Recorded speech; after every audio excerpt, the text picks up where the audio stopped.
Choose any ATM of your convenience and stand a chance to win gold sovereigns. Lanka Pay. The Sri Lanka Economic Summit 2025, organised by the Ceylon Chamber of Commerce, commenced yesterday in Colombo under the patronage of President Anura Dissanayake. ආර්ථික පරිවර්තන පනත පහුගිය රජයේ පාර්ලිමේන්තුවේ pass වුණා. දැන් රජයේ මතය මොකක්ද? අපේ පසුගිය ආයෝජන When considering our previous efforts to attract investments, governments have failed to attract investments and the BOI was not efficient enough to facilitate such investments. We need a new structure. One has been proposed through the Economic Transformation Act, but it requires amendments. We intend to implement the act with amendments.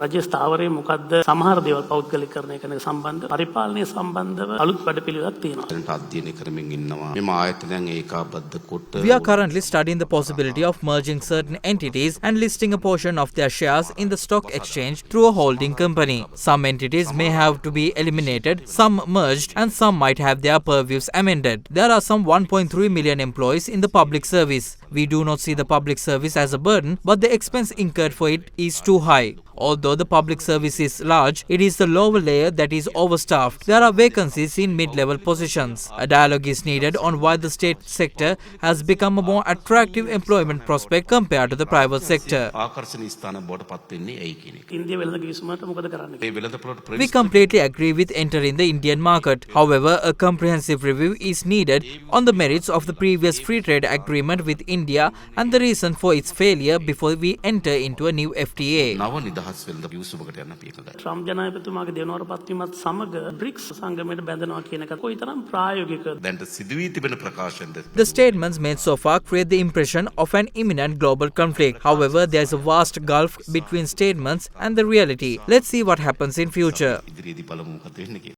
Meanwhile, today, Chief Advisor to the President on Digital Economy, Dr. Hans Vijayasuriya, addressed the summit.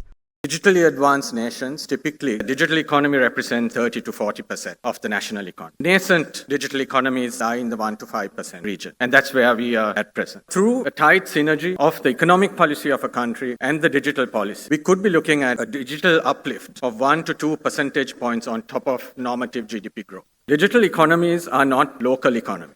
Digital economies are regional and global. When you enter this game, you are automatically inviting competition globally. Therefore, your thinking cannot be an island thinking. Winner takes it all in the digital world. If you do not have the scale, you will be overtaken by a bigger player. The priority globally in the digital space has moved away from cheap automation or labor into the sphere of trust and governance. You will not get work if your security standards and governance architecture is not up to global standards. If we continue with the current model of government cutting checks to implement digital projects, we will go nowhere. Our target should be to convert this $10 to $20 billion of economic value to business models, which the industry, the private sector, and even the external sector in terms of FDI can invest in.